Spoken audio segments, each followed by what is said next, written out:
अस्सलाम वालेकुम। दश्ते वहशत bye MA. राहत एपिसोड 19।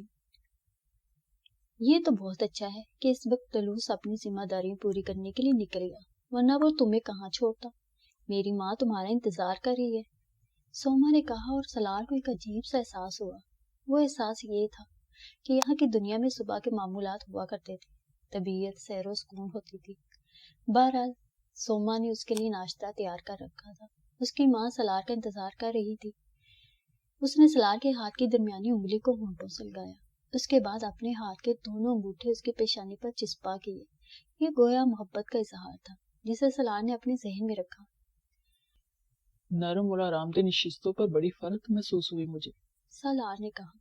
मुझे खुशी है कि तू सुकून से सोया, सलार की चच्ची ने कहा। डुलूस कहाँ है?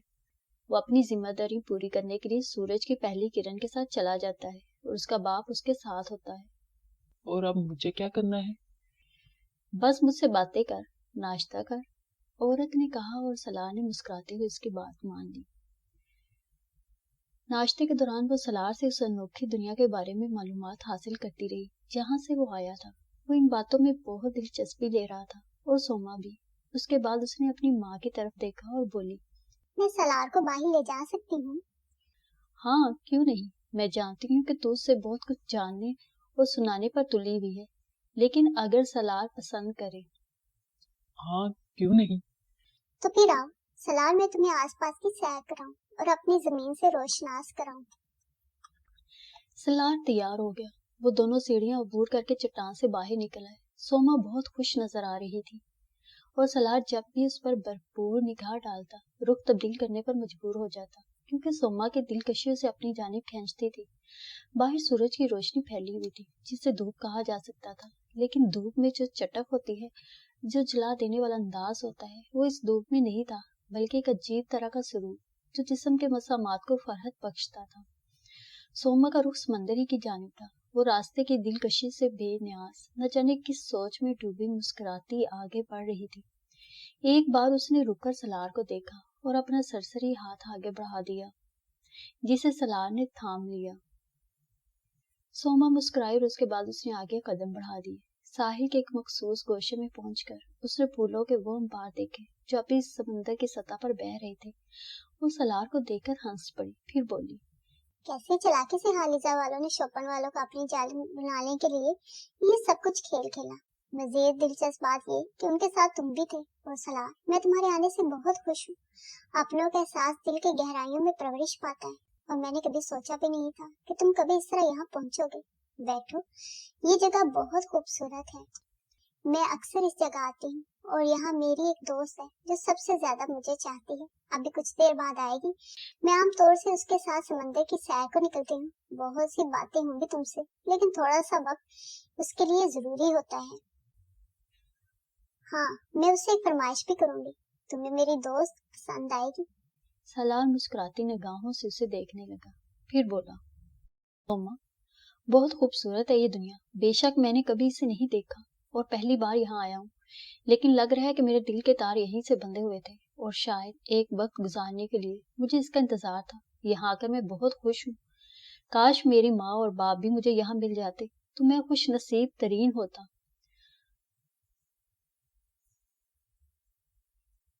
सोमा ने कहा, जैसा कि मेरे बाप ने कहा, वो जरूर वापस आएंगे। तो उसकी बुनियादी वजह यह है कि हम लोगों के दिलों में एक दूसरे की तस्वीर मौजूद होती है, और अगर कभी ये तस्वीर दिल के खाने में धुंधला जाए तो सोच लिया जाता है कि अब उस शख्स का वजूद नहीं है। लेकिन मेरे ताया और मेरी ताई इतने ही रोशन है जितने जिंदगी में लोग होते हैं। इसका मकसद यही है कि वो दोनों जिंदा हैं और वापस आ जाएंगे, और इंतजार करना होगा उनके लिए। चुनाचे तुम उनका गम ना करो। वो देखो, मेरी दोस्त आ रही है, वो कितनी तेज रफ्तार है। सोमा ने एक जानब इशारा किया और सलार की निगाहें उसकी तरफ उठ गईं। सतह समंदर पर एक सफेद लकीर किसी तार पेडों की तरह सेध में आ रही थी, और कभी कभी वो बुलंद होती तो उसकी असलियत पता चल जाती। सलार ने देखा कि वो एक डॉल्फिन है, लेकिन सोमा उसे न जाने क्या कहती थी। सलार दिलचस्पी से उसे देखने लगा। मुहज्जब दुनिया में डॉल्फिन को समंदर की सबसे ज़हीन मछली तस्लीम किया जाता है, और इंसानों से उसकी कुर्बत का भी यहाँ भी यही ही नजारा था। साहिल पर पहुंचकर डॉल्फिन मस्तियां दिखाने लगी। कई बार उसने छलांगे लगा लगा कर सोमा तक आने की कोशिश की थी। मेरे साथ सलार है और ये मुमकिन नहीं है कि मैं समंदर में तुम्हारे साथ रंगरलियां बनाऊं। हाँ, अगर ला सकती हो तो अपने साथ सलार के लिए भी किसी को ले आओ ताकि हम दोनों तुम्हारी कुर्बत का मजा ले सके।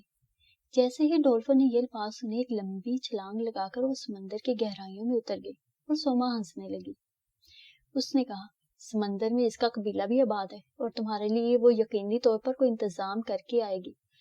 सलार हैरत और दिलचस्पी से इस अनोखे रंग को देखने लगा। उसे बड़ा अजीब सा लग रहा था। कुछ देर के बाद सोमा के बयान की तस्दीक हो गई थी। इस बार डॉल्फिन तनहा नहीं थी, बल्कि उसके साथ एक और डॉल्फिन मौजूद थी, तंदुरुस्त और तवाना और काफी बड़ी भी, बिल्कुल पहली डॉल्फिन की जिसामत की मानिंद। सोमा ने हंसते हुए कहा, आओ सलार, मैं तुम्हें समंदर की सैर की दावत देती हूँ। सलार ने हैरत और दिलचस्पी से सोमा को देखा और फिर बोला, मैं कुछ समझा नहीं। ये मेरी दोस्त है, मुझे अपनी पुश्त पर सवार करके समंदर की गहराइयों में ले जाती है और समंदरी अजायबात दिखाती है। तुम भी अजायबात देखने से गुरेज नहीं करोगे, या फिर तुम्हें खौफ महसूस होता है? सलार ने आंखें बंद करके गर्दन हिलाई और बोला, नहीं, मुझे डर नहीं लगता। उसके बाद सलार ने जिस तरह सोमा को डॉल्फिन की पुश्त पर बैठते हुए देखा, वो भी उसी तरह बैठ गया। सोमा इस तरह डॉल्फिन की पुश्त पर सवार हुई थी जैसे कोई घोड़े की पीठ पर बैठ जाता है, और सलार ने भी डॉल्फिन की चिकनी पुश्त पर डेरा जमा लिया। दोनों डॉल्फिन बर्क रफ्तारी से मुंह से आवाजें निकालती हुई समंदर की सतह पर दौड़ने लगी, और अगर महज़ब दुनिया के लोग ये मंजर देख लेते तो हैरत से दांतों में उंगली दबाकर रह जाते। बेशक सलार ने जिंदगी में बड़े बड़े अनोखे कारनामे सर अंजाम दिए थे, लेकिन ये उसके लिए बिल्कुल नई चीज थी। समंदर में मछलियों को पानी के घोड़ों की तरह इस्तेमाल करना एक अनोखा तस्वुर था। सतह समंदर पर वो दूर तक चली गई, लहरों से खेलती हुई, पानी के बुलबुलों से अटकेलियां करती हुई, और अचानक ही उन्होंने अपना रुख तब्दील किया और तह की तरफ तैरने लगी। सलार ने अपने आप को संभाल लिया, और अगर सोमा को ये अंदाजा होता कि सलार ने मुहज़्ज़ब दुनिया को अपनी तरक्की के मुजाहिरों से हैरान करके रख दिया था, तो वो शायद इस तरह महसूस ना करती। बार बार उसकी नजरें सलार का जायजा ले रही थी, और रफ्ता रफ्ता उसे एहसास हो रहा था कि उसका ताया ज़ाद भाई किसी भी तरह पानी में उससे कम नहीं है।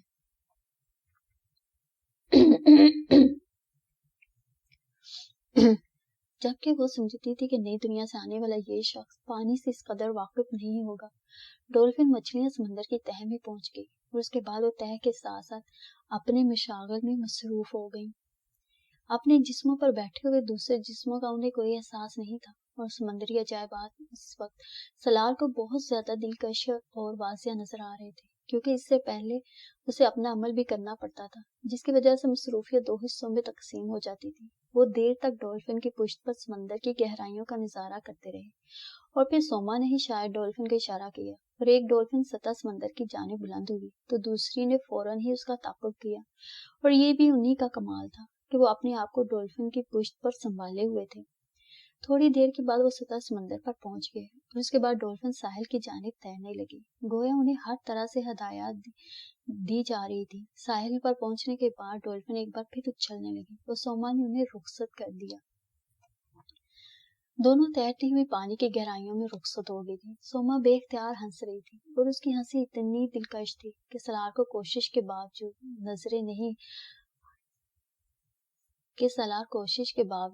नजरें नहीं हटा सका था। हंसते हंसते वो बोली, कहो, समंदर की ऐसी सैर तुमने कभी की है? कभी नहीं। तुम्हें कैसा लगा? शायद मैं अल्फाज में बयान ना कर सकूं। मैंने अपने आप को एक छोटा सा बच्चा महसूस किया। बच्चा? सोमा ने उसे चौंक कर देखा। हाँ, ये बच्चों ही का तो खेल था। सोमा उसे देखती रही। एक लम्हे के लिए उसके चेहरे पर संजीदगी से आ गई, फिर वो तेजी से उठकर हंस पड़ी, और फिर उसने कहा, तो फिर तुम मुझे बड़ों के किसी खेल से रोशनास कराओ, आज नहीं, किसी भी दिन सही।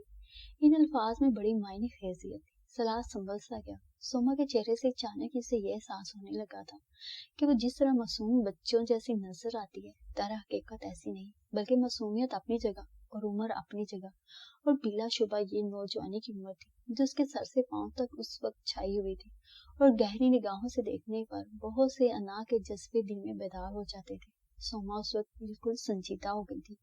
उसने कहा, یوں لگتا ہے سلار جیسے میں تمہیں آواز دے رہی تھی اور میری آواز تمہارے کانوں تک پہنچ رہی تھی. ہمارا تو خون بھی ایک ہے اور جب میرے تایا اور تائی واپس آئیں گے تو. سوما خاموش ہو گئی. یہاں بھی وہ تمام جذبے موجود ہیں, یہاں بھی وہی احساسات ہیں, لیکن سلار کو سب سے زیادہ الجھن اسی چیز سے ہوتی تھی. تاہم اپنی اس عزیزہ کا دل بری طرح نہیں توڑنا چاہتا تھا. یہاں تو ایک انار 100 بیمار والی بات ہے. نہ جانے کون تھا جو اس سے کیسے کیسے جذبوں کا طالب تھا. سوما نے اسے سنجیدہ دیکھ کر کہا, کیوں, کیا بات ہے؟ تمہارے ہونٹوں کی مسکراہٹ کہاں غائب ہو گئی؟ نہیں, میں اپنے باپ اور ماں کے بارے میں سوچ رہا تھا, سلار نے کہا. سوما آگے بڑھی. اس نے سلار کا ہاتھ اپنے ہاتھ میں لیتے ہوئے کہا, وہ واپس آ جائیں گے سلار, میں تمہیں یقین دلاتی ہوں. سلار مزمحل سے انداز میں اس کے ساتھ آگے بڑھ گیا. قیدیوں کو جس کیمپ میں رکھا گیا تھا وہ انتہائی وسیع و ریز تھا. بس انہیں قیدی کہا جا سکتا تھا. ابھی تک ان کے ساتھ کوئی برا سلوک نہیں ہوا تھا اور وہ کسی مشکل کا شکار نہیں ہوئے تھے, لیکن سب کے سب تشویش میں ضرور مبتلا تھے, کیونکہ جو کچھ ان کے ساتھ ہوا تھا وہ ان کی توقع کے خلاف تھا. جیمز ہائلر, آرگو بلوسا, جان فائلر, سارے کے سارے عجیب و غریب احساسات میں مبتلا تھے اور عموماً اسی موضوع پر بات کرتے رہتے تھے. سمجھ میں نہیں آ رہا تھا کہ آئندہ کیا ہوگا. اس وقت بھی جیمز ہائلر, آرگو بلوسا اور چند دوسرے افراد بیٹھے ہوئے باتیں کر رہے تھے کہ جان فائلر میلینا ان کے پاس پہنچ گیا. اس کے چہرے پر تشویش کے آثار تھے اور وہ ادھر ادھر دیکھ رہا تھا. پھر اس نے جیمز ہائلر سے کہا, گونیا تھارم کو تو نہیں دیکھا آپ نے؟ نہیں, وہ آزاد پھرتی رہتی ہے. ایسا لگتا ہے اس کا تعلق نہ شوپن والوں سے ہے اور نہ ہارلیزا سے, اور یا پھر اسے کسی خاص موقف کے تحت آزادی دے دی گئی ہے. میں نے ایک بڑی پریشان کن خبر سنی ہے اور اس کی وجہ سے میں بہت زیادہ الجھ گیا ہوں. جان فائلر نے کہا. کیا؟ جیمز ہائلر چونک کر بولا. میرا خیال ہے کہ ہارلیزا والے انسانیت کے حد سے گزر رہے ہیں. وہ ہم سب کو قتل کر دینا چاہتے ہیں اور ان کا موقف یہی ہے کہ چونکہ ہم بھی اسی دنیا سے واپس آئے ہیں اور جو جادو وہاں سے لائے ہیں یقینی طور پر وہ ہمارے علم میں بھی ہے. اگر ہم شوپن تک پہنچ گئے تو ہم اپنا جادو استعمال کریں گے اور اس طرح انہیں مشکل کا سامنا کرنا پڑے گا. چنانچہ اس کا بہتر طریقہ یہی دریافت کیا گیا ہے کہ ہم سب کو قتل کر دیا جائے. پہلی بار جیمز ہائلر کا چہرہ طریق ہو گیا. اس نے چاروں طرف دیکھا, سبھی خوفزدہ نظر آ رہے تھے. تب جان فائلر نے کہا, میں شروع کو تلاش کر رہا ہوں, ہو سکتا ہے اس سلسلے میں کچھ کر سکے. یہ کہہ کر فائلر وہاں سے آگے بڑھا, لیکن میلینا یہیں رکی تھی. پھر اس نے سہمی ہوئی آواز میں کہا, یہ تو کچھ اچھا نہیں ہو رہا. اس کا مطلب ہے کہ اس سرزمین پر بھی قتل و غارت گری کا دورہ شروع ہو گیا ہے اور ظاہر ہے ہم میں سے کوئی بھی نہیں بچ سکے گا. حالات واقعی سنگین نوعیت اختیار کر چکے ہیں اور اب مسٹر فائلر بھی ہماری کوئی مدد نہیں کر سکیں گے. میری نگاہ بار بار ایک طرف اٹھتی ہے. اس بار نہ جانے کیا سوچ کر آرگو بلوسا نے کہا. وہ سب چونک کر اسے دیکھنے لگے. کون؟ جیمز ہائلر نے پوچھا. صرف ایک شخص جس کا نام سالار ہے, اینجل پر معمولی سا کام کرنے والا ایک لڑکا جو اچانک ہی آفاقی حیثیت اختیار کر گیا. میں اس شخص کے بارے میں نہ جانے کیوں ایک عجیب سا خیال رکھتا ہوں. کیا خیال؟ بعض اوقات مجھے لگتا ہے کہ وہ ایک معصوم سا بچہ ہے, ایسا معصوم بچہ جسے دنیا کے بارے میں کوئی خبر نہیں ہے, جو ہر چیز سے ناواقف ہے, جو خطرناک سے خطرناک حالات میں اتنا بے خبر رہ سکتا ہے کہ اس کے چہرے پر خوف کی ایک جھلک بھی نہ ہو, اور جب وہ عمل کرتا ہے تو وہ عمل اتنا خطرناک ہوتا ہے کہ سب حیران رہ جاتے ہیں. میرے ذہن میں تو ایک اور ہی خیال ہے. سب لوگ خاموشی سے آرگو بلوسا کو دیکھنے لگے. آرگو بلوسا مدبرانہ انداز میں بولا, مجھے وہ دوہری شخصیت کا مالک نظر آتا ہے. ایک سمت وہ ایک معصوم بچہ ہے, اسی سرزمین پر رہنے والا, غیر معمولی صلاحیتوں سے آراستہ, اور دوسری طرف وہ اس دنیا کا. مجھے معاف کرنا میلینا, جہاں تک میری اپنی معلومات کا تعلق ہے تم اسے چاہتی ہو, کیا یہ سچ ہے؟ میلینا نے اداس نگاہوں سے جان فائلر کو دیکھا اور پھر بولی, ہاں میں اسے چاہتی ہوں. اور وہ؟ نہیں, وہ مجھے نہیں چاہتا. کسی اور لڑکی کو چاہتا ہے وہ. کسی اور لڑکی کو چاہتا ہے وہ؟ ہاں. کون ہے وہ؟ انہی لوگوں میں سے ایک جن کے درمیان اس نے پرورش پائی ہے. کیا نام ہے اس لڑکی کا؟ समीता। मगर मलीना, वो लड़की भी तो उसके कबीले से ताल्लुक नहीं रखती। अगर वो इस दौर में उसे चाहता था तो क्या यह जरूरी है कि अब भी उसके दिल में उसका कोई मुकाम हो? ये मैं नहीं कह सकती। बहरहाल हो सकता है वो कोई बहुत ही गहरा इंसान हो और हम सब बेवकूफ बना रहा हो, और ये भी हो सकता है वो एक सादा लो शख्स हो। जान फाल्लर ने अभी इतना ही कहा था कि पीछे से गोनिया थारम की हल्की सी हंसी दिखाई दी। और वो आहिस्ता आहिस्ता चलती हुई उनके पास पहुंच गई। दोनों चौंक कर उसे देखने लगे। गोनिया ने हंसते हुए कहा, बहुत देर से मैं आप दोनों की बातें सुन रही हूँ। मुझे तमाम बातों से कोई गर्ज नहीं है, लेकिन सालार के सिलसिले में चंद गलत फहमियों को दूर करना चाहती हूँ।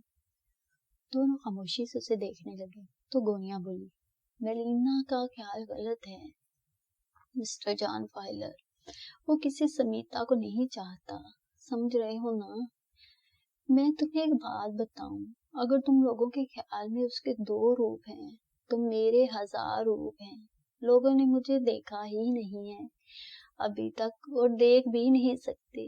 किसी आंख में ये कुव्वत नहीं है कि वो मेरा भरपूर जायजा ले सके, समझ रहे हैं ना? वो कुछ भी नहीं जानता, कुछ भी नहीं जानता, और खास तौर से मेरे बारे में। मैं तुम्हें सिर्फ एक बात बता दूं मेलिना, अभी तुमने जॉन फाइलर के सामने इतराफ किया है कि तुम सलार से मोहब्बत करती हो, लेकिन वो मेरी मुल्कियत है, सिर्फ मेरी, और मैं उसे जिस तरह चाहूं इस्तेमाल कर सकती हूँ। गोनिया थारम के अंदाज में एक गरूर सा पैदा हो गया। कुछ लम्हे खामोश रहने के बाद जॉन फाइलर ने कहा, लड़की को मोर्द इल्जाम नहीं ठहरा सकती मैडम गोनिया थारम, ये नौजवान लड़की है और जवानी जवानी से मुतासर होती ही है। बहरहाल आपने अगर उसे अपनी मुट्ठी में ले रखा है तो यह हम सब के लिए बहुत ही खुशी की बात है। आप हमारे काम आ सकती हैं, बहुत काम आ सकती हैं आप हमारे। ठीक है, मेलिना को बस मैं ये बताना चाहती हूँ कि वो सलार के बारे में किसी गलत फहमी का शिकार ना रहे। कोई भी लम्हा कभी भी ऐसा नहीं आएगा कि सलार किसी और की मलकियत बन सके। जहाँ तक आप लोगों का मामला है, आप इत्मीनान रखिए, जो होगा बेहतर ही होगा। ये कहकर गोनिया थारम खामोश हो गई। गोनिया थारम ने उन लोगों के सामने जो कुछ भी कहा था, उससे सलार के दिल में गोनिया थारम के लिए मजीद नफरत पैदा हो गई थी। वो जिस फितरत का मालिक था, उसके तहत उस पर कोई अपनी जारादारी कायम करना चाहे, ये नामुमकिन सी बात थी। लेकिन अब वो मुकम्मल तौर पर सादा लो ही नहीं था, उसे दुनियादारी आ चुकी थी। चुनाचे खामोशी इख्तियार की, और उस दिन जब वो सुबह ही सुबह रलूस से रुखसत होकर बाहर निकला और घूमता हुआ गारों के उस अजीम शान सिलसिले की तरफ चल पड़ा जिसे ये बहुत बार दूर से देख चुका था, और उसने सोचा था कि उसे एक बार जरूर करीब से देखे। तो वहां उसे जो सबसे पहली शख्सियत नजर आई वो कमर दिलावर और जसीका और उनकी बेटी नारिया थी। उन्हें देखकर बुरी तरह उछल पड़ा। उन लोगों की पहली बार उसने तिब्बत के पहाड़ों के बाद यहाँ देखा था। तीनों इलाके के दारों के मालिक थे और बहुत से मामलात में खुद भी एक पुरस्कार वजूद। उन्होंने भी शायद उसे देख लिया, लेकिन उनके अंदाज में एक अजीब सी बेरुखी महसूस हुई। सलाह की इस बात पे हैरत हुई, क्योंकि बहरहाल उन्हें चौंकना चाहिए था। वो आहिस्ता आहिस्ता चलता हुआ उनके करीब पहुंचा। अभी ज्यादा फासला तय नहीं किया था कि पीछे से जॉन क्रिस्टोफर आ गया। वो कमर दिलावर के पास खड़ा हुआ था और सलार को देखने लगा। सलार तेज रफ्तारी से चलता हुआ उनके करीब पहुंच गया।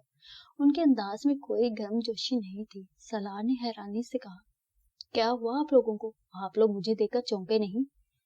नहीं सलार, चौंकने की क्या बात है? नहीं सलार, चौंकने की क्या बात है? क्या मतलब? कुछ अजीब सा एहसास हो रहा है मुझे।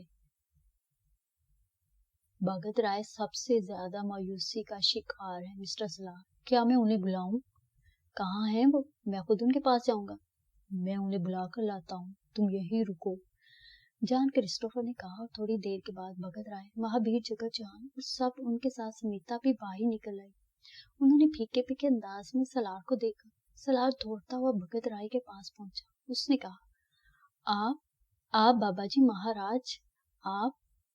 हाँ सलार, क्या तुमने हमारी मौत की खबर सुनी थी? तुम इस कदर हैरान क्यों हो रहे हो? मैं हैरान इस बात पर हूँ बाबा जी महाराज کہ آپ لوگوں کو کیا ہو گیا؟ مجھے یوں لگ رہا ہے جیسے آپ سب مجھ سے ناراض ہوں۔ ناراض تھے، اب نہیں ہیں، بھگت رائے خشک لہجے میں بولا۔ کیا مطلب؟ مطلب میرا یہ ہے کہ اس وقت ہم سب تمہارے اپنے تھے، اب تم اپنوں میں آ گئے ہو، ہم تمہارا کیا مقابلہ کر سکتے ہیں؟ میرے اپنے تو آپ آج بھی ہیں، آپ کو کوئی غلط فہمی ہوئی ہے میرے بارے میں؟ نہیں سلار، بہت سی خوبیاں ہیں تمہارے اندر، یہ کہوں کہ تمہیں شاید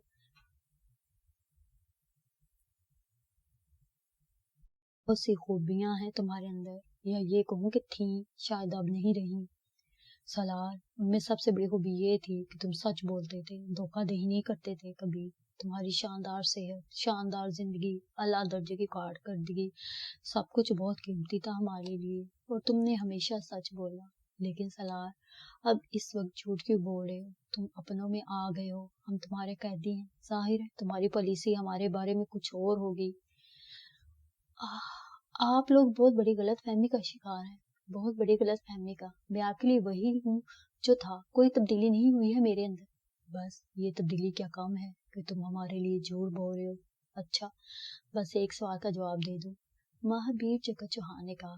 جی جی کہیے چاچا جی، کون سے سوال کا جواب؟ کیا تم بھی ہماری طرح یہاں قید ہو؟ نہیں۔ کیا تمہارا تعلق کسی سرزمین سے نہیں ہے؟ ہے۔ کیا تمہیں علم تھا کہ ہم لوگ یہاں قیدی ہیں؟ ہاں تھا۔ تو پھر یہ کیا بات ہوئی کہ ہم قیدیوں کی زندگی گزار رہے ہیں اور تم آزاد پھر رہے ہو، اس کے بعد تم ہمیں اپنا کہتے ہو؟ ہم کن مصائب کا شکار تھے اور کس طرح یہاں پہنچے، تم نے کبھی ہمارے پاس آ کر یہ بھی معلوم نہیں کیا، جبکہ ہم تمہیں کئی بار آزادی سے گھوڑے کی پشت پر بیٹھ کر دوڑتے بھاگتے ہوئے دیکھ چکے تھے۔ آپ یہ ساری شکایتیں ابھی کر لیں گے، مجھے موقع نہیں دیں گے؟ نہیں، جگت چوہان نے پتھریلے لہجے میں کہا۔ میں آپ کو صرف اتنا بتانا چاہتا ہوں کہ جو کچھ بھی جدوجہد میں اب تک کر رہا ہوں وہ آپ ہی کے لیے ہے۔ ہاں ٹھیک کہہ رہے ہو، میلینا ہمیں بہت کچھ بتاتی رہی ہے، تمہاری آزادی کے بارے میں، گونیا تھارم سے تمہاری محبت اور دوستی کے بارے میں سب کچھ بتا چکی ہے وہ۔ مجھے تم سے یہ شکایت ہے سلار، تمہیں معلوم ہے وہ میری بیوی تھی، اس کا نام شیروک ہے۔ شیروک، تم ایک اچھے انسان تھے، کیا تمہیں میری بیوی سے اس طرح تعلقات استوار کرنے چاہیے تھے؟ جان کرسٹوفر نے کہا۔ کیا آپ کو یہ ساری باتیں ملینا نے بتائی ہیں؟ ہاں، وہ ہمارے درمیان رابطہ رہی ہے، اور صحیح معنوں میں اس لڑکی نے اس وقت یہ کردار ادا کیا ہے کہ شاید میں نے کبھی اس سے اس کی توقع نہیں کی تھی۔ وہ جان فائلر کی ناک کا بال بنی ہوئی ہے، تو دوسری طرف اس نے گونیا تھارم کا اعتماد حاصل کر لیا ہے، اور شاید اسی وجہ سے کہ ہم لوگ زندہ سلامت ہیں اور کھا پی کر وقت گزار رہے ہیں۔ یہ الگ بات ہے کہ ہم ان واروں سے زیادہ دور نہیں جا سکتے، ہماری ایک حد مقرر ہے۔ مسٹر جان کرسٹوفر، میں ملینا کے بارے میں کچھ نہیں کہوں گا، آپ نے اس لڑکی پر بہت زیادہ اعتماد کیا ہے۔ جان کرسٹوفر، وہ آپ کی بیٹی ہے، لیکن اس قدر ذہین نہیں جس قدر آپ نے اس کو سمجھ لیا ہے۔ بے شک اس نے گونیا تھارم اور جان فائلر کی دلچسپیاں حاصل کر لیں، لیکن وہ اس معاملے میں دھوکہ کھا گئی۔ اس نے میرے خلاف آپ کے دل میں جو نفرت بھر دی ہے، شاید اس نے اسے اپنے مفاد میں سمجھا ہے، جبکہ ایسا نہیں ہے۔ خیر چھوڑیے ان باتوں کو، آپ مکمل طور پر اطمینان رکھیے، بہت جلد میرے بارے میں آپ کی غلط فہمیاں دور ہو جائیں گی۔ پھر اس نے بڑی ہمت کر کے سمیتا کی طرف دیکھا اور بولا، سمیتا، میں آپ سے کچھ باتیں کرنا چاہتا ہوں۔ سوری مسٹر سلار، سوری، سمیتا نے کہا اور واپس غار کی جانب مڑ گئی۔ پھر سلار نے دیکھا کہ وہ سب برا سا منہ بنا کر ان چھوٹے چھوٹے غاروں کی جانب چل پڑے ہیں جہاں یقیناً ان کی رہائش گاہ تھی۔ سلار نے ہاتھ اٹھا کر انہیں روکنے کی کوشش کی، لیکن اس کے بعد کسی نے پلٹ کر اسے نہ دیکھا۔ سلار چاہتا تو وہاں غاروں میں داخل ہو سکتا تھا، لیکن اس نے ایسی کوئی کوشش نہیں کی تھی۔ البتہ وہ خاص طور سے سمیتا کے رویے سے دکھی ہو گیا تھا۔ دوسرا دکھ اسے بھگت رائے پر تھا۔ بھگت رائے کے ساتھ تو اس نے پوری زندگی گزاری تھی، بھگت رائے بھی اس کی جانب سے غلط فہمی کا شکار ہو گیا تھا۔ سلار کو اس بات کا اندازہ ہو گیا کہ ان تمام کوششوں میں میلینا اور گونیا تھارم کا دخل ہے۔ باہر تو کم از کم اسے یہ معلوم ہو گیا تھا کہ ان کا ٹھکانہ اس طرف ہے، اور یہ بھی پتہ چل گیا کہ اسے کہ گونیا تھارم نے اپنے قول کو پورا کیا ہے، اور ان لوگوں کو اتنی آزادی ملی ہے کہ وہ باہر آ جائیں، اور اس کی تصدیق گونیا تھارم سے ہو گئی۔ جب وہ وہاں سے پلٹا تو کافی فاصلہ طے کرنے کے بعد اس نے گونیا تھارم کو دیکھا جو مسکراتی ہوئی اس کی جانب آ رہی تھی۔ سلار اس کے قریب پہنچ گیا تو گونیا نے کہا،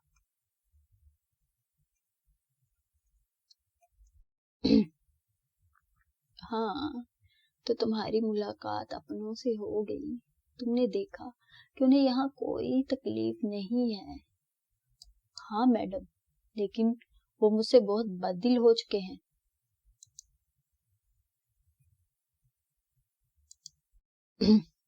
मुझे भी इसी बात के बारे में इल्म है। ये उनकी अपनी सोच है, उसे कोई तब्दील कैसे कर सकते हैं। उनका ख्याल है कि तुम यहाँ ऐशो इशरत से वक्त गुजार रहे हो और वो कैदियों की तरह कैद खाने में पड़े हुए हैं। अहमकाना ख्याल है तुम्हारा, उनका क्या मुकाबला। बार तो ये तुम्हारी सरजमीन है, तुम यहाँ के होने वाले बादशाह हो और वो फिर भी तुम्हारे शनासा। लेकिन खैर, तुम्हारी वजह से उन्हें मजीद आसाइशें मिलेंगी। इससे पहले वो गारों से बाहर नहीं आ सकते थे। मैंने अपना कौल निभाते हुए यहाँ से वो पहरा हटा लिया है और अब वो आजादी से हर जगह घूम फिर सकते हैं। शायद तुम्हारी और उनकी मुलाकात तसल्ली बख्श नहीं रही।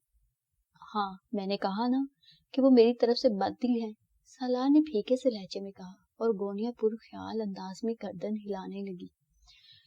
उधर डलूस भी सलार से बहुत ज्यादा मोहब्बत करने लगा था। सलार उसके करीब ही रह रहा था और उसने इसका गहरा तज्जिया किया था। डलूस बिलाशुबा एक ज़हीन नौजवान था। उसे खालिजा की सरबराही बेमकसद नहीं दी गई थी। वैसे इस कदर अच्छी तबीयत का मालिक था कि खालिजा के सारे बड़े उसकी रहनुमाई बहुत मोहब्बत से करते थे। वो हर उस जगह जहाँ डलूस को कोई परेशानी पेश आती और फिर फैसले करते उसे मशवरा देते। उन सब के दरमियान बड़ी हम आहंगी थी और यूं उनका कारोबारी जिंदगी चल रहा था, लेकिन नहायत सुस्त रवि से। इस हसीन माहौल में जो फर्क छुपी हुई थी उससे सलार को कोई इनकार नहीं हो सकता। लेकिन जिंदगी में और भी जरूरतें होती हैं और सुस्त रवि अज़ा की थकन बन जाती है। सलार मुख्तलिफ मौज़ूआत पर उससे बातें भी करता था। उस वक्त भी वो उसके साथ एक अलग थलग गोशे में बैठा उससे बातें कर रहा था। मेरे जहन में बहुत सी ऐसी बातें जिनका हाल तलाश करने में मुझे मुश्किलात पेश आ रही हैं, डलूस ने उससे कहा। मसलन ये कि वो तमाम लोग जो महज़ब दुनिया का जादू लेकर आए हैं, अपने जादू का आजमाने के लिए पर तोड़ रहे हैं। लेकिन मुझे इस बात का पूरी तरह अंदाजा हो गया है कि अगर मैं उन्हें इसकी इजाजत दे दूं तो हमारी सरजमीन में होलनाक जंग का आगाज हो जाएगा। और हमारे लिए सबसे बदतरीन मसला ये है सलार कि हम आपस में एक दूसरे को हलाक कर दें। चंद लोगों की राय ये है कि शोपन वालों को हलाक कर दिया जाए और उस जादू को हमेशा के लिए फना कर दिया जाए जो वो वहां से लेकर आए हैं। अगर वो जादू उन तक पहुंचे तो हमें उन पर नई दुनिया की जादू की बर्तरी हासिल हो।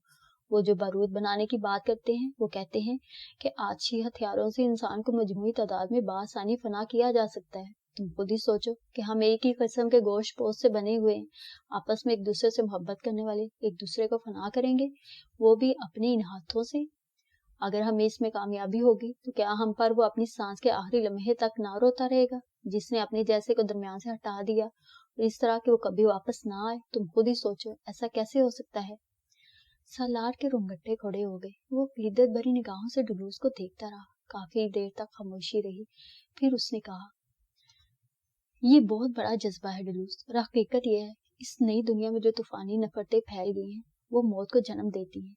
वो वहाँ ऐसे ऐसे अलमनाक हादसे जन्म लेते हैं जिन्हें देखकर वहाँ के रहने वाले भी दर्द और कर्ब में डूब जाते हैं। सो हम अपनी सरजमीन पर ये कैसे कर सकें। हालात चाहे कुछ भी हो जाए, ये अमल नहीं होना चाहिए। तुम नहीं जानते हमारे यहाँ क्या होता है। हमारे यहाँ लोग मजहबी जज्बों के तहत यकजा होते हैं और उनके दरमियान बारूद के धमाके हो जाते हैं। उनमें से कोई भी एक दूसरे के खिलाफ नफरत का मुहर्रक नहीं होता, लेकिन नफरत फैलाने वाले उन्हें फना कर देते हैं। उनके बच्चे यतीम हो जाते हैं, माँ बाप दूर हो जाते हैं, बीवियां शोहरों से महरूम हो जाती हैं, बहनें भाइयों से, और ये सब बेमकसद होता है। बस अपनी अना की तस्कीन के लिए वहां हुक्मरानी करने वाले ये सब कुछ कराते हैं। नहीं डलूस, चाहे कुछ भी हो जाए ये सब नहीं होना चाहिए। इस दुनिया और इस दुनिया में कम से कम इतना फर्क तो होना ही चाहिए। वहाँ हैवानी जज्बे इंसानों पर मुसल्लत है। वहाँ हर शख्स अपनी जात के लिए सोचता है। हर शख्स सिर्फ अपने अहले खानदान के साथ जिंदा रहना चाहता है। उसे बिल्कुल इस बात की परवाह नहीं होती कि दूसरे क्या कर रहे हैं और किस तरह इस दुनिया से वो रुखसत हो जाएंगे।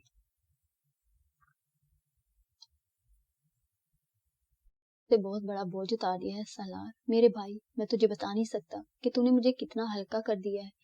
बुजुर्गों ने खुद भी इस बारे में कोई फैसला नहीं किया, बल्कि उन्होंने ये कहा कि इस सिलसिले में सलार से बात करो, उसके पास अक्ल का जादू है, वो बहुत बड़े आदमी का बेटा है। हाँ, वो बहुत बड़े आदमी का बेटा है। बेशक उसका बाप उसके पास नहीं है, लेकिन उसके बाप की जहानत की कहानियां पूरी सरजमीन पर मशहूर है। शाइलास और एमल्स बहुत ज़हीन थे, बहुत ज़हीन। तुझे नहीं मालूम कि तेरे बाप के पास कौन सा जादू था? अगर तुझे बताऊं तो क्या यकीन करेगा तू? कितना अच्छा लगता है जब कोई मुझसे मेरे माँ बाप के बारे में बातें करता है, सलाह ने हसरत भरे लहजे में कहा, और डुलूस पुरखलूस लहजे में बोला, हाँ, मेरा ताया शाइलास और मेरी ताई हवा की जादूगर थी। वो हवा पर काबू पा चुके थे और हवा के दोष पर चलना सीख लिया था। लेकिन उनका बेटा सलार उनसे कहीं आगे है, क्योंकि उसके पास अक्ल का जादू है, और अक्ल का जादू सबसे अहम है, क्योंकि इस तरह से हर तरह का जादू जन्म लेता है। खैर, वो अलग बात रही। उन लोगों के बारे में तुम्हारा मशवरा आखिरी मशवरा तस्लीम किया जाएगा सलार, और तुमने यही तो कहा है कि हम मौत के सौदागर नहीं बनेंगे, और ऐसा ही शोपन वाले भी सोचते होंगे, क्योंकि वो हम में से ही हैं। ये बुनियादी इख्तिलाफ जादूगरों का पैदा किया हुआ है, ये जादूगरों का ही पैदा किया हुआ है। बिल्कुल बिल्कुल, नई दुनिया में ये जादूगर सियासतदान कहलाते हैं। ये अपनी सियासत चमकाने के लिए हर तरह के खौफनाक काम किया करते हैं। वही इन धमाकों के मौजूद हैं जो बेगुनाह इंसानों से उनकी जिंदगियां छीन लेते हैं। तो फिर क्या किया जाए? सिर्फ ये कि जादूगरों को उनके जादुओं में महकूम कर दिया जाए और उन्हें मजबूर कर दिया जाए कि वो अपने जादू सिर्फ हमारी सरजमीन की भलाई के लिए इस्तेमाल करें। अगर किसी ने अपने जादू को नुकसान पहुंचाने के लिए खर्च किया तो उसे बदतरीन सजा दी जाए। अब मैं तुझसे कुछ और बातें करना चाहता हूँ सलार, मेरी रहनुमाई कर। काश मेरी रहनुमाई तेरे लिए कारआमद हो मेरे भाई, मैं तैयार हूँ, सलार ने कहा।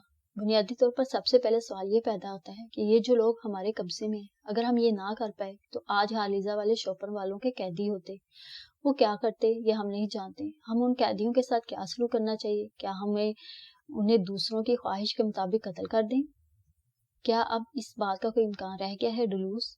नहीं, बिल्कुल नहीं रहा। अब हम उन्हें कत्ल करने की बात नहीं करेंगे। तो अब ये बताओ, उसके बाद तुम क्या सलूक करना चाहते हो उनके साथ? मैं तुझसे एक और सवाल करना चाहता हूँ डुलूस। तू मुझे ये बता, क्या हालिजा और शोपन के दरमियानी रास्ते खुले हुए हैं? शोपन की सरहद कहाँ से शुरू होती है? मैंने तो वो मुख्तसर इलाका देखा है, लेकिन मैंने जहाँ भी देखा वहाँ हालिजा वालों को ही पाया, शोपन वाले तो नजर नहीं आए। काफी फासले पर एक भूरे रंग का पहाड़ नजर आ रहा है। यह हमारे दरमियान हद फासिल है और उसके दूसरी जानब शोपन आबाद है। और यूं था कि पहले इस पहाड़ के दर्रे इधर से उधर जाने का रास्ता थे, लेकिन अब उन दरों को वसी और रेत चट्टानी दरवाजे बनाकर बंद कर दिया गया है, और इस तरह हालिजा और शोपन तकसीम हो गए। रात को जब सबज चांद निकलता है तो हम सुर्ख रोशनी फजा में मुंतशिर करते हैं। इसका मतलब ये होता है कि हम शोपन वालों को कोई पैगाम देना चाहते हैं। तब हम अपनी जानिब का संगी दरवाजा खोलते हैं और वो अपनी जानिब का संगी दरवाजा। फिर वहां से 3 अफराद जो मुदब्बर होते हैं गुजरकर हमारे इलाके में आते हैं, या हम में से कुछ गुजरकर उनके इलाके में जाते हैं, और ये हमारे दरमियान पैगाम के तबादले का जरिया होता है। दूसरा सवाल और है मेरा, बता, क्या शोपन वालों के पास हालिजा के कुछ अफराद कैदी हैं? डिलूस ने चौंक कर सलार की तरफ देखा और बोला, हाँ, बहुत से ऐसे लोगों को उन्होंने कैद कर लिया है जो गलती से या किसी न किसी तरह वहां तक जा पहुंचे हैं, या कुछ ऐसे खानदान जो ज़हनी तौर पर हालिजा के हामी हैं लेकिन वहां फंस कर रह गए और अब वहां कैदियों की जिंदगी गुजार रहे हैं। हमने उनसे कहा कि हमारे लोग हमें वापस दे दिए जाएं, लेकिन उन्होंने हमारी बात नहीं मानी। तो फिर डुलूस, मेरी बात तवज्जो और गौर से सुन। हमारे कब्जे में जो लोग हैं उनका ताल्लुक शोपन से है। ये फैसला तो हमने कर लिया है कि किसी तरह भी उन्हें हलाक नहीं किया जाएगा। मेरी ख्वाहिश है कि उन लोगों को, मेरा मतलब है शोपन वालों को, पैगाम देकर कि वो हमसे मुलाकात करें, और जब वो कासिद की हैसियत से आए तो दूसरा पैगाम उन्हें ये दें कि शोपन वालों के जो साथी यहाँ आए, अगर उनकी जिंदगी शोपन वालों को दरकार है तो वो हमारे उन तमाम कैदियों को रहा कर दें और हम उन लोगों को उनके बदले में उनके हवाले कर दें। सलार खामोश हुआ। डिलूस की फटी फटी आंखें सलार का जायजा ले रही थी।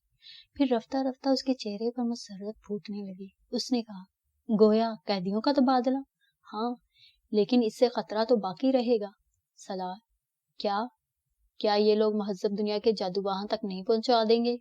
महज़ब दुनिया का जादू अगर वहां तक पहुंच भी गया तो हमारे पास उसका तोड़ मौजूद है। ہم ان لوگوں کو سمجھائیں گے, گفتگو کریں گے اور اپنے نظریات ان تک پہنچائیں گے. اگر وہ اتنے برے انسان ہو گئے ہیں کہ صحیح انداز میں نہ سوچے تو پھر کچھ اور سوچا جائے گا.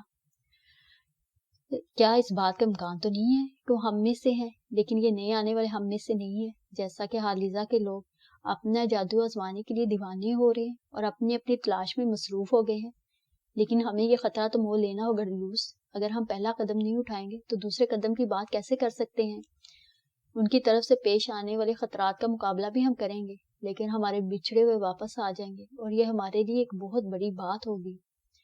میں اس سے اتفاق کرتا ہوں. کیا کہتا ہے تو؟ ہاں, ہم آغاز جہاں سے کریں گے ہمیں اس کا بھرپور اندازہ ہے, اور ہمارے پاس کچھ ایسے لوگ موجود ہیں جن سے ہم اپنے اس اچھے عمل کا آغاز کریں گے. کون؟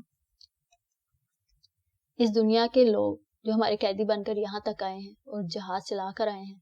ہاں, وہ لوگ بھی ہماری توجہ کا مرکز ہے. مگر تمہاری بات میری سمجھ میں نہیں آئی. ان کے لیے ہم کیا کریں گے؟ ایک مخصوص وقت پر انہیں اجازت دے دی جائے گی کہ وہ اس جہاز جس کا نام اینجل ہے کو لے کر اپنی دنیا میں واپس چلے جائیں, اور ان کی رہنمائی کر دی جائے گی, ان کی ضروریات پوری کر دی جائیں گی, اور اس کے بعد انہیں ان کی تقدیر پر چھوڑ دیا جائے گا. میں نے وہ خوبصورت جہاز دیکھا ہے, اس میں کیا کیا نہیں ہے. میں تو اسے دیکھ کر حیران رہ گیا. ہم میں سے بہت سے اس کا جائزہ لے چکے ہیں, اور میں تجھے یہ بتاؤں کہ اس سے میری جذباتی زندگی بھی وابستہ ہے. سالار نے کہا. اس کے ذہن میں نہ جانے کیا کیا خیالات آ رہے تھے. شاید اس وقت وہ مہابیر جگت رائے اور اپنے محسن بھگت رائے کے بارے میں سوچ رہا تھا. خیر, اب یہ بتاؤ سالار, اس کے بعد ہمیں اور کیا کرنا چاہیے؟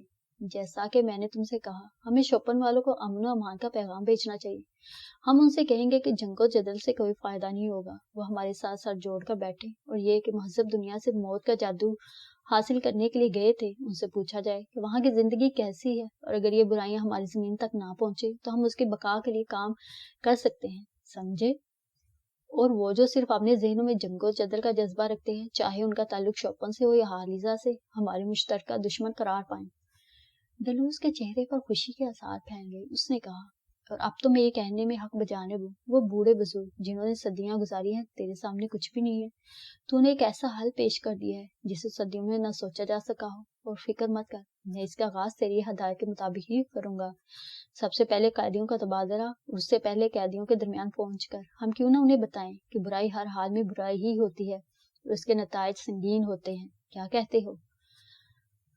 سب کچھ اس طرح ہو گیا تو میرے دوست, میرے بھائی, ہماری دنیا روشن ہو جائے گی. میں تو سوچ بھی نہیں سکتا تھا کہ ایسا کوئی حل بھی نکل سکتا ہے. چل ٹھیک ہے, ہم قیدیوں کے احاطے میں چلتے ہیں تاکہ ہم انہیں اپنے موقف سے آگاہ کر سکیں. ٹھیک ہے, اس سلسلے میں میری خواہش ہے کہ ہم سب سے پہلے احلاس اور سوما کو بھی اپنے ساتھ لے لیں تاکہ ہماری کاروائی اور مؤثر ہو جائے.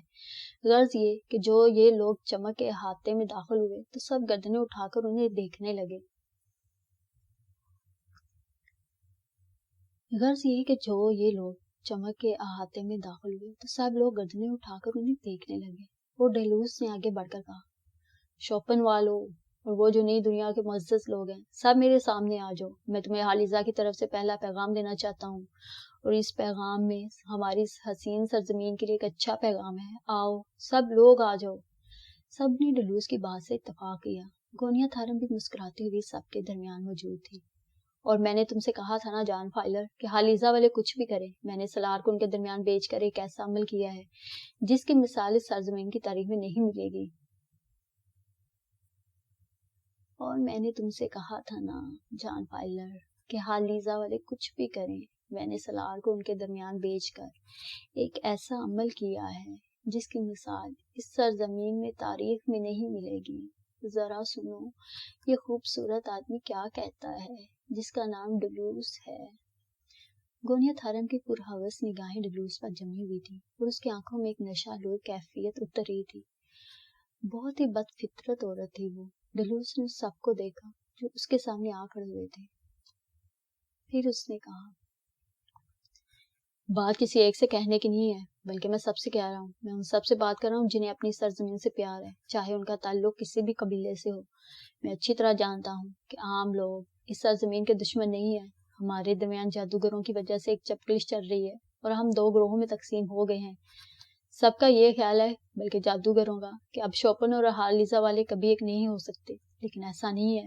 اگر شوپن والے حالیزہ والوں پر برتری حاصل کر لیں تو زیادہ سے زیادہ کیا کریں گے؟ یہی نا کہ حالیزہ کا نام ختم کر کے اس سرزمین پر بسنے والے ہر شخص کو شوپن کا باشندہ کہا جائے گا۔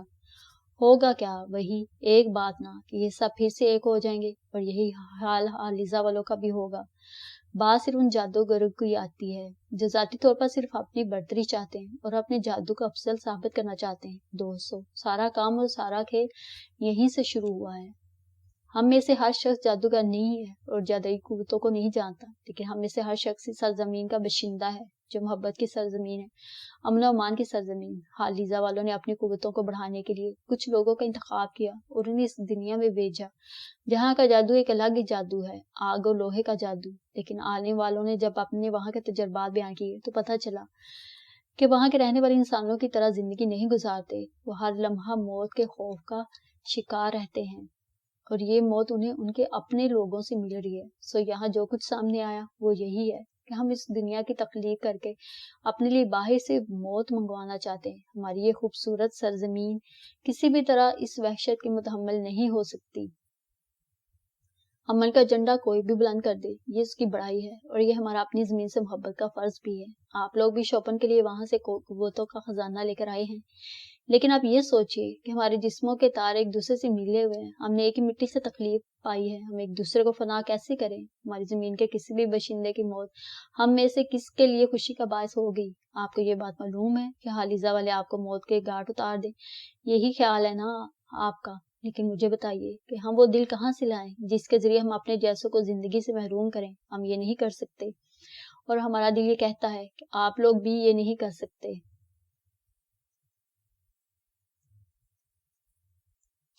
جو جادو آپ وہاں سے لائے ہیں اسے اپنوں کے خلاف استعمال نہیں کریں گے، اور اگر وہ جادو جو حالیزہ والے وہاں سے لائے ہیں آپ کے خلاف استعمال ہوگا تو آپ خود سمجھدار ہیں کہ نتیجہ موت کے سوا کچھ نہیں نکلے گا۔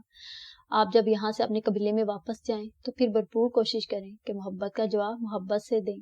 آپ انہیں بتائیں کہ وہ دنیا کس قدر بے کسی کا شکار ہے، اقتدار کی ہوس میں وہ اپنی ہی موت کا باعث بن گئے ہیں۔ میں آپ کو یہ خوشخبری دینا چاہتا تھا کہ اگر آپ کے دل میں یہ خوف ہے کہ حالیزہ والے آپ کے خلاف کوئی انتقامی کارروائی کریں گے تو وہ خوف دل سے نکال دیں۔ آپ معزز مہمانوں کی حیثیت حاصل ہے، ہاں ہم اتنا ضرور چاہیں گے کہ آپ تھوڑا سا وقت یہاں گزاریں، اور اس کے بعد ہم اپنے مسائل حل کر لیں گے۔ اور میں ان معزز مہمانوں کو بھی یہ بتانا چاہتا ہوں جو اس جہاز کے مالک ہیں اور اسے لے کر یہاں تک آئے ہیں، آپ کا جہاز محفوظ ہے، اور وقت آتے ہی آپ کو اجازت دے دی جائے گی کہ آپ خود بھی اس کی حفاظت کریں، اور پھر آپ یہاں سے باعزت طریقے سے واپس جا سکیں گے۔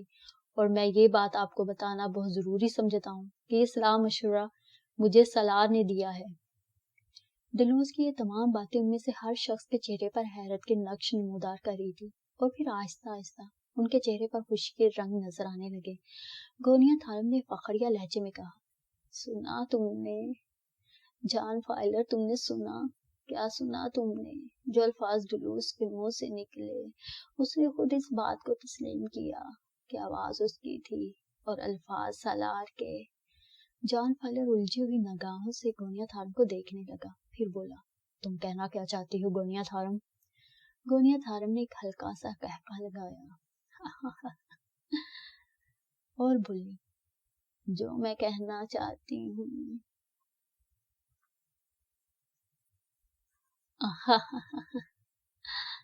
جو میں کہنا چاہتی ہوں وہ شاید ابھی تمہاری سمجھ میں نہیں آئے گا۔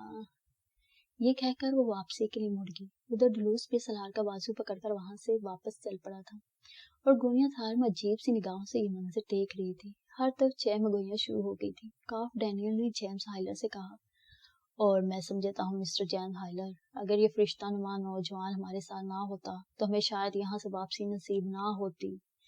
اس نے مجھ سے وعدہ کیا تھا۔ میں ان لوگوں میں سے ایک اور اجازت لینا چاہتا ہوں، لیکن کہیں یہ غلط فہمی کا شکار نہ ہو جائیں۔ کیا؟ جیمز ہائلر نے سوال کیا۔ اگر یہ لوگ مجھے مستقل طور پر اینجل پر رہنے کی اجازت دے دیں تو میں اینجل کو ایک بار پھر بالکل پہلے جیسا بنا دوں۔ تھوڑا توقف کر لو، یہاں کوئی فیصلہ ہو جائے، اس کے بعد ہم سالار ہی کے ذریعے اپنی اس خواہش کا اظہار بھی کر دیں گے۔ اور یقیناً جس طرح یہاں کا سربراہ ڈلوز سالار کی عزت کرتا ہے، اس سے مجھے اس بات کا یقین ہے کہ وہ ہماری یہ خواہش قبول کرے گا۔